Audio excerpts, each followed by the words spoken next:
مسلسل اسميتها فريحه، وده من المسلسلات اللي انا بحبها جدا، وهو بيتكلم عن فريحه بنت الناطور، الفتاه المجتهده اللي خدت منحه وبقت تدرس في مدرسه خاصه فيها ناس كتير اغنياء. ولما بتروح المدرسه دي او الجامعه دي بتتعرف على امير صراف اوغلو، الشاب الغني اللي كل البنات بتحبه، كل البنات بتموت فيه يعني.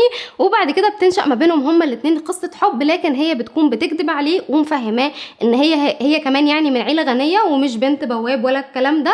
وبعد كده احنا بنفضل بقى شايلين همها طول احداث المسلسل.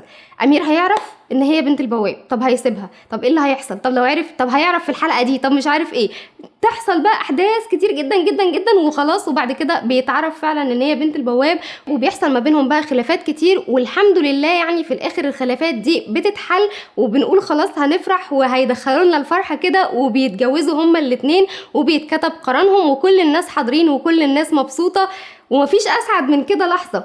تيجي بقى في اللحظة دي يظهر خليل اللي كانوا أهل فريحة غصبوها إن هي تتخطب له قبل كده، وهو يعتبر مريض نفسي، وفجأة بقى بيظهر وسط الفرح وهوب يضرب فريحة بالنار، والفرح بيتقلب لعزا، وبرضه نهاية من أبشع النهايات. المسلسل ده كان ليه جزء تالت، بس بصراحة أنا مش معترفة بالجزء التالت بتاعه خالص، والنهاية بتاعته بالنسبة لي هو الجزء التاني ده، فبرضه من المسلسلات الحلوة جدا كقصة اللي انتهت برضه نهاية حزينة قوي.